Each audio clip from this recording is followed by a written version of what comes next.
సాతాకుళం police station custodial deaths లో కీలక సాక్షి head constable Revathi. ఆమె తన సహచరులకు వ్యతిరేకంగా కోర్టులో సాక్ష్యం చెప్పారు. ఎందుకంటే 10 మంది పోలీసులు పోలీస్ స్టేషన్ ను హత్యలు చేసే గదులుగా మార్చేశారు. మానవత్వం మరిచి జనం సొమ్ముతో జీతాలు తీసుకునే కాకీలు జనం సొమ్ముతో కట్టిన స్టేషన్ నే నరక లోకంగా మార్చారు. జయరాజ్ అతని కొడుకు బెనిక్స్ ను అత్యంత దారుణంగా రాత్రంతా హింసించి చంపారు నీచులు. ఇక మొత్తానికి దుర్మార్గులకు ఉరిశిక్ష విధించింది న్యాయస్థానం. అయితే అసలు ఆ రోజు ఏం జరిగిందనే దానికి ప్రత్యక్ష సాక్షి హెడ్ కానిస్టేబుల్ రేవతి మాత్రమే. ఆమె ఏం చెప్పింది? న్యాయమూర్తి రాసిన 683 పేజీల తీర్పులో రేవతి చెప్పిన సాక్ష్యం వింటే మనకు వణుకు పుడుతుంది. ఇలాంటి వాళ్లకు పోలీసు ఉద్యోగాలు ఇచ్చి మేపుతున్నామా అని జనం చేదరించుకోక తప్పదు. ఎందుకంటే జనం కోసం పనిచేయాల్సిన పోలీసులు రాక్షసుల్లా మారితే ఈ 10 మందిలా ఉంటారు. ఇలాంటి వాళ్ళు ప్రతి చోట ఉంటారు. చట్టం న్యాయం సూత్రాలను వదిలేసి కాకి చొక్కా ఉంది కదా అని ప్రజలను హింసించే రాక్షసులు అంతటా ఉన్నారు. సమయం వచ్చినప్పుడు వారికి కూడా ఇలానే న్యాయస్థానంలో ఉరిశిక్ష కాకపోయినా జైలు శిక్ష మాత్రం ఖాయం. మరి అసలు రేవతి న్యాయం వైపు ఎలా నిలబడింది? తన డిపార్ట్మెంట్ పరువును ఎలా కాపాడింది? ఆ రోజు ఆ 10 మంది రాక్షసుల హింసాకాండ ఎలా సాగిందనేది ఈ తీర్పులో న్యాయమూర్తి రాశారు. తీర్పులో రేవతి చెప్పిన సాక్ష్యాలేంటో చూద్దాం.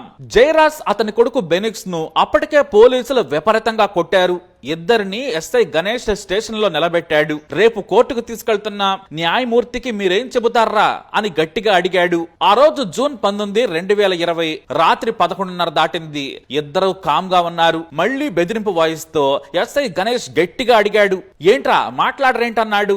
జయరాజ్ ఏం మాట్లాడలేదు. కానీ 31 ఏళ్ల బెనిక్స్ మాత్రం పోలీసులు చావబాదారని చెబుతానని గట్టిగానే సమాధానమిచ్చాడు.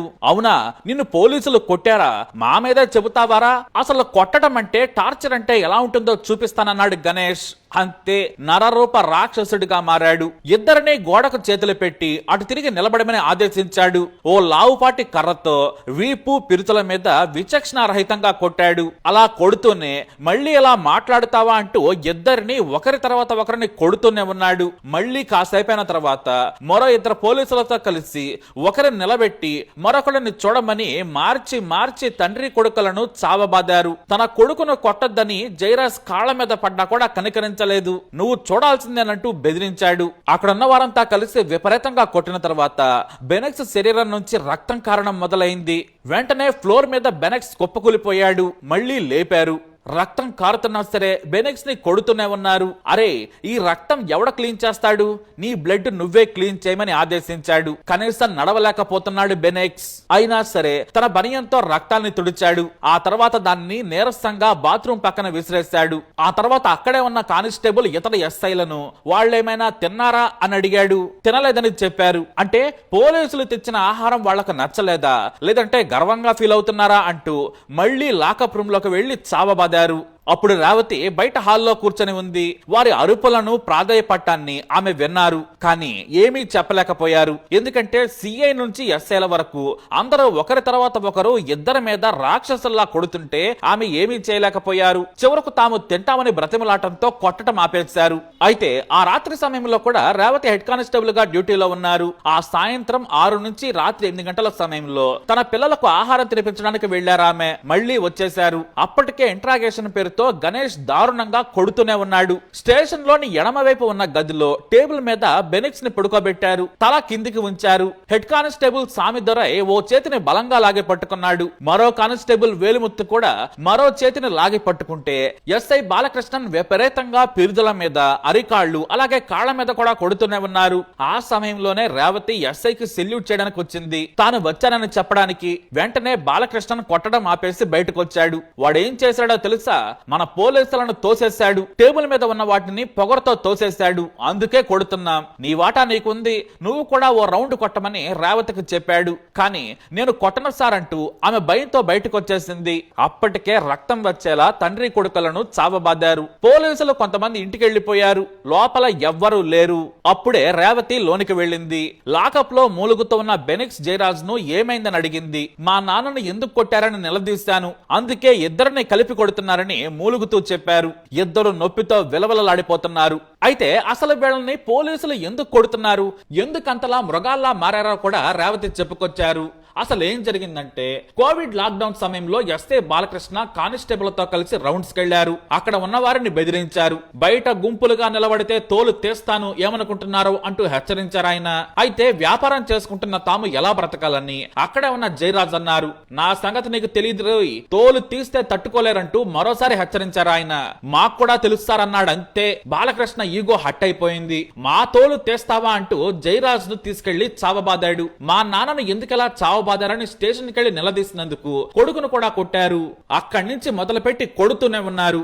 ఇక అదే రోజు మళ్ళీ రాత్రి 1 గంట సమయంలో సిఐ శ్రీధర్ వచ్చాడు. లోపల జయరాజ్ బెనిక్స్ ను 2 సెల్స్ లో చావబాత్తు ఉన్నారు. బయట హాల్లో కూర్చున్నాడు ఇన్స్పెక్టర్ శ్రీధర్. ఆయన కూడా ఎందుకురా కొడుతుంటే సౌండ్స్ వస్తున్నాయి, వాడిని చూసావా బెనిక్స్ ఎలా ఉన్నాడో, ఒక్కడే 100 ఇడ్లీలు తినేవాడిలా ఉన్నాడు, ఎంత కొట్టినా వాడు తట్టుకోగలడు, వాడికి ఇంకా వాయించండి అని రెచ్చగొట్టాడు. అలా ఆపకుండా కొడుతూనే ఉన్నారు. చివరకు రక్తంతో గోడలు తడిచిపోయాయి. నేల మీద రక్తం కారింది. అది చూడలేక రేవతి బయటకొచ్చి నిలబడ్డారు. రాత్రి 3 గంటల సమయంలో సిఐ గణేష్, ఎస్ఐ బాలకృష్ణన్లు మళ్లీ స్టేషన్ కు వచ్చి వెళ్లిపోయేందుకు సిద్ధమయ్యారు. అయితే సిఐ మాత్రం మురుగన్ను పిలిచి చెప్పాడు, వాళ్ళిద్దరికీ బట్టలు ఇవ్వకండి, నగ్నంగానే లాకప్ లో అలానే ఉంచమన్నాడు. అలా కోపంతో బయటికి వెళ్లిపోయాడు సిఐ.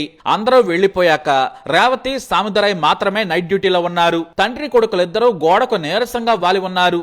ఏమైనా కావాలని అడగ్గా ఇద్దరు నీళ్లు కావాలన్నారు. ఆమె నీళ్లు తెచ్చిచ్చారు. తాగలేకుండా ఉంటే తానే స్వయంగా నీళ్లు తాగించారు. అయితే స్టేషన్ లో ఫ్లాస్క్ లో టీ ఉంది. పాపం వాళ్ళు ఆకలితో ఉన్నట్టుంది. టీ ఇవ్వన, బాగా గాయాలతో ఉన్నారని సామిదరైన అడిగారు రేవతి. అతను అక్కర్లేదన్నాడు. దీంతో ఆమె భయపడ్డారు. అయినా వారి ప్రాణంపై ఆమెకు కంగారు మొదలైంది. మధ్య మధ్యలో వెళ్లి చూడటం మొదలు పెట్టింది. ఆ గాయాలు చూసి ఎక్కడ చనిపోతారో అనే భయం ఆమెకు కలిగింది. తెల్లారే వరకు కొన ఊపిరితోనే ఉన్నారు. కానీ ఏమీ చేయలేని పరిస్థితి. అయితే తాము కోర్టుకు చెబుతామని బెనిక్స్ మూలుగుతూ చెప్పాడు. అందుకు రేవతి, మీరు ఈ పోలీసులను ఏమీ చేయలేరు, ముందు మీ ప్రాణాలు కాపాడుకోండి అని సలహా ఇచ్చారామె. ఇద్దరిని పోలీసులు ఆసుపత్రికి తీసుకెళ్లారు. బట్టలు మార్చి కోర్టుకు, అట్నుంచి రిమాండ్ కు తరలించారు. అయితే స్టేషన్ ను శుభ్రం చేయించాలని సిఐఎస్ఐలు చెప్పారు. ఒక శుభ్రం చేసే పనివాడు స్టేషన్ కు వచ్చాడు.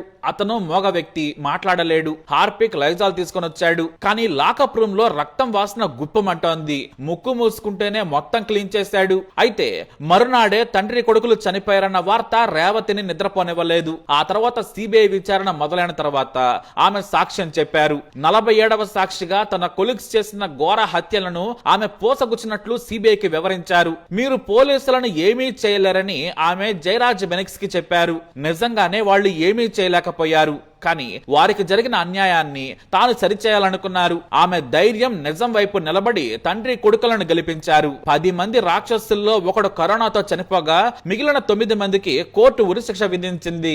ఆ విధంగా ఆ రాత్రి గడిచింది. ఇప్పుడు చెప్పండి, ఈ నరరూప రాక్షసులకి ఉరిశిక్ష సరైందేనా? మీ అభిప్రాయాన్ని కమెంట్ ద్వారా తెలియజేయండి. ఈ వీడియో అప్డేట్స్ కోసం మై ఛానల్ ఫాలో అవ్వండి. తప్పకుండా సబ్స్క్రైబ్ చేసుకోండి.